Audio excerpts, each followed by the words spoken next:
ሰዎችን ፊዚካሊ አይታችሁ አትገምቱ። አንዳንድ ሰው ዛሬ እንደ ተራ ሰው የምታዩት ሰው ነገ ለመጨበጥ ከባድ ሊሆንባችሁ ይችላል። ዶንት ጀጅ ኤኒዋን ባይ አፒራንስ። የሰውን ልጅ እንዲህ አይታችሁ ንግግሩን አይታችሁ ገንዘብ እንደሌለው አይታችሁ ጀጅ አታርጉ። ትጸጸታል። ሰውን ባለባበሱ በገንዘቡ ዛሬ ባለ ሁኔታ አዋርደኸው እድሜ ዘመንህ ልትጸጸት ትችላል። የእግዚአብሔር ፌቨራይት ሊሆን ይችላል። ያ ሰው አትሳሳቱ። ቢ ኬርፉል። ከባድ ስህተት ነው የምትሰሩት። የሰውን ልጅ ባለው ነገር አትገምቱ። ከአምላኩ ጋር ያለውን ፌሎሺፕ አታውቅም። እግዚአብሔር ከየት አንስቶ የት እንደሚያደርሰው አታውቅም። ነገ ምን እንደሚሆን አታውቅም። በተለይ ታዳጊ ልጆችን አታሳዝኑ። የህይወትን እጣ ፈንታ የሚወስን ሰው ሊሆን ይችላል። ዶንት ኖ። ነገ ለእግዚአብሔር ብቻ ነው የተሰጠ። ማን ምን እንደሚሆን ነገ አይታወቅም።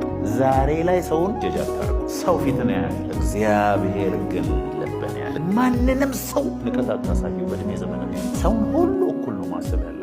ምክንያቱም የዛሬ እረኛ የነገ ንጉሥ ነው። የእግዚአብሔር ሚዛንና ፍርድ እንደ ሰው ቢሆን እስቲ ያስቡት። የት ነበር ምንሆን? ሰው ፊትን ያያል፣ ሰው ብርህን ያያል፣ ሰው አለባበስን ያያል፣ ሰው ብራንድህን ያያል። እግዚአብሔር ግን የዛሬ ሁኔታን አያይም፣ ጫማህን አያይም። ነገህን ኦልሬዲ እግዚአብሔር ዛሬ ለሱ ካለ ፍቅር ተነስቶ ያያል። ዶንት ጃጅ ኤኒዋን ባይ አፒራንስ። በተለይ ስልጣን ሲኖራችሁ፣ ገንዘብ ሲኖራችሁ፣ አቅም ሲኖራችሁ ሰውን ልብ መስጠት፣ ሰውን ማሳዘን ዩ ዊል ሪግሬት ቱሞሮ። ትጸጸታላችሁ።